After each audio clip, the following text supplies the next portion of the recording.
Thank you guys for having me. It's really a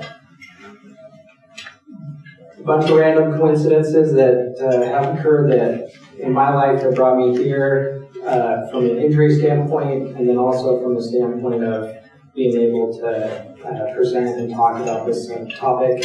And I really appreciate Chris and everybody in the upper management that's welcomed me. I mean, it's really amazing. Makes me want to move to Colorado. So, like you said, my name's Josh. I've been a practicing physician assistant for the last 10 years. I graduated with a degree in kinesiology, exercise science. I went to PA school in 2008. I ended up getting added qualification in orthopedic surgery, and literally my focus was I wanted to do ACL surgery and cartilage procedures. So my life, growing up, typical classic Orange County kid. You know, surfing, Huntington Beach. I played soccer, football, track, cross country, hockey, basketball, volleyball. I even played chess. So that's like not a joke. 8th grade.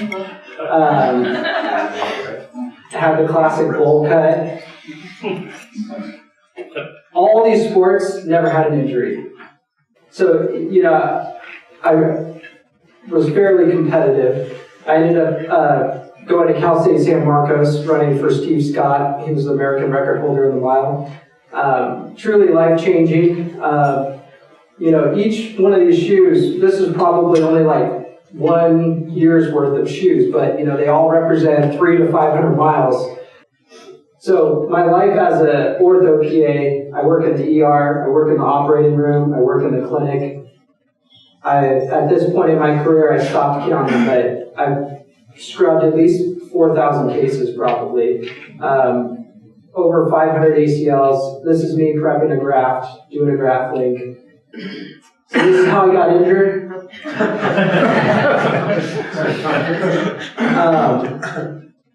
It was back in February. I was running. My kid was 5. I had an early life lesson. I'm 35. Last year, I kind of like felt a little knee pain in my other knee doing something, and I realized, hey, you know what? I'm not in college anymore, okay? I used to be $160, now I'm like at that point I was probably 240. Like literally just my 5-year-old's like trying to ride a bike on the sidewalk, and so I'm trying to give them space like this. And this is like the bank. So this is literally the park. So I'm running right here, and just as this depiction shows, the shearing force, the friction, just sheared off my cartilage. And I didn't know it, because the moment that it happened, I kind of stepped in a little pothole. I've done it 1,000 times in all the miles that I've run. And I turned around and I was like, oh, I'll race you to the car. When I started to jog, it was like somebody gave me like a Charlie horse, like right on the knee. And I didn't really think anything of it. I thought I sprained it it felt IT band-like. The next morning, I couldn't bend my knee. It wouldn't go any further than 90 degrees. So I was playing with my 1-year-old on the floor, and my knee locked up. Literally couldn't straighten it, couldn't bend it for 2 to 3 minutes. And instantly, I'm thinking, oh crap, right? The moment I turn around to the scanner, I was dumbfounded. So here's my knee, and this blank space right here is just my cartilage defect. Just out in I couldn't, I'm still speechless. And right here, it's a little white out, but here's the loose body down my popliteal tendon right here. So I knew I was in big trouble at that point, because it's such a it's such a bad injury. Cartilage doesn't regenerate like this, and I knew it was going to be a problem. So what I tell my patients is, cartilage defects, it's like a pothole in your road, in the road. It's like our cartilage is the tread on our tires. Typically, it just wears out over time, and that's kind of like your arthritis. There's a couple different classifications, but essentially, you have this outer bridge classification where you have softening, then you have a little bit of fissuring in the cartilage, and then you'll have a chunk that doesn't go quite down to the bone, and then you have a full thickness cartilage defect, which is a grade 4. This is kind of too wordy, but essentially, high impact sports and treatment, the algorithm is, you're in it for the long haul, 6 to 8 months, even a year, non-weight bearing for extended amount of time, like 4 to 6 weeks. Lo and behold, Rafi, Dr. Mirzayan, I work for Kaiser Permanente, just down the freeway, is a specialist. 10 years ago, this was my favorite textbook, and 2 days before my surgery, I didn't realize he was an author. So, everything, I'm grateful that I worked for Kaiser, and I was able to get streamlined, and I had a great doc like Dr. Mirzayan. So here are my scope photos. You can see this defect here. This is actually before he curetted. So you can see my margins. They were just, it looked like somebody just went in there with a snowplow and just plowed that defect there. So it was right over my lateral meniscus, and then here's my, after they did a little mini incision there, and here's my plug right here.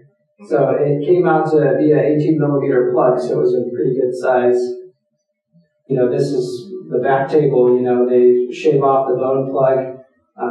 I know a lot of you guys know all this stuff, so I'm just kind of preaching to the choir here, but.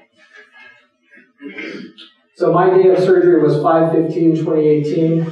I checked in 7 a.m., first case. This is me here. I had general anesthesia with an adductor nerve block. I kind of played with the resident a little bit. He came up, he's like, "Oh, I'll be helping out today." And I go, "Oh, yeah? Have you done a lot of these?" And he's like, "No, it's my first one." I said, "I know." I prepped for the surgery. I had a 2-hour drive, which is pretty normal in California sometimes. My surgery was, I think, about 2 to 3 hours, and all I had was this little dressing here coming up out of it. I had a little station set up at home. I brought TED hose. I had a portable SCD. I had my knee ranger, my cold therapy brace. I wasn't the best patient because I changed my dressing, but it was sterile Dr. Design in case you watch this. But I was on top of it. I was trying to do quad sets. I was drinking turmeric. I wasn't drinking. I was doing everything like all natural. That lasted like maybe a week, and then I was in and out hamburgers. So my post-op recovery consisted of Xbox, Netflix, Amazon, On Demand. I watched all the shows. I only took 4 tabs. So from a pain standpoint, it actually wasn't too bad. My adductor block knocked out most of the pain for a good 24 hours, and I only took 4 tabs, taking half at a time. And Grubhub was a miracle. So yeah, here are my legs. Here's just one arthroscopic incision, and then just my lateral mini open, which is probably about 3.5 inches. I started physical therapy right away. This is my therapist, and no more skipping leg day for me because my quad is gone. It's like on a milk carton somewhere. I got no pain, just my quad. My VMO is gone. Literally yesterday, I think, was 5 months out. So I'm 5 months out, and for the first time, I'm able to go up. I can, go up with my left leg as my lead leg upstairs. I know I'm not supposed to run until about 8 months, we'll see how that turns out. I got to drop some pounds. On social media, I hear this phrase, inspire to be better, from some people that worked out a lot. And that's kind of a mantra that I like to live by. I had good coaches and church friends and school friends, bosses at work, teachers at schools, mentors. You know, they pushed me to be better, to read more, to figure out why. You know, these are all books that I bought after school. I've done more reading from after graduating school than I did ever before. These were some of my mentors. This is Dr. Seth Gasser at Florida Orthopedic Institute and Dr. Frank Jobe. And I got to meet him at, you know, he didn't mentor me, but other than influencing just the world of sports medicine. But I was glad I was able to meet him, you know, before he passed. But, you know, Rafi ended up did his fellowship at Curlin and Jobe. So my goals for the future are hopefully get back to running, coach my kids, track, basketball, soccer, whatever, get back in shape. Hopefully get back, you know, my PR was like low 420s in the mile, so hopefully I can just get to 5. So before the injury, without even running, I could still run a 7:30 mile. So I'm hoping that once I actually get back, this is going to turn a new leaf for me. I really enjoy helping others. I want to be able to pay it forward. I was able to tour Allosource, and it was pretty powerful seeing some of the posters on the wall. Because when you see the people that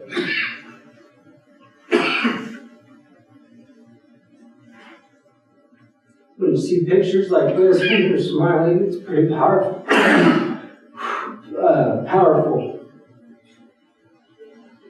So you can't take the simple things for granted. Sorry, my voice is cracking.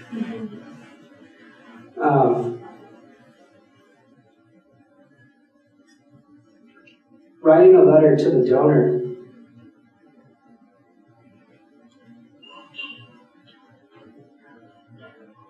I haven't written my letter yet.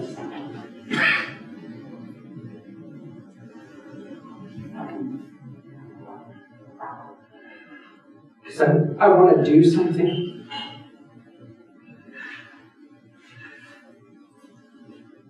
To thank them. Not that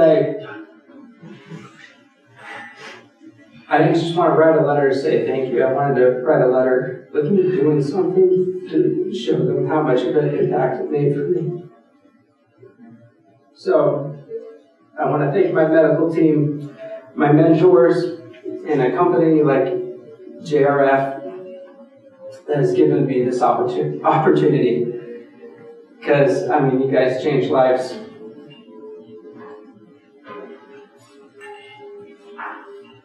I don't know if these are going to play, but... So that's what we do at my work. in between cases. But thank you.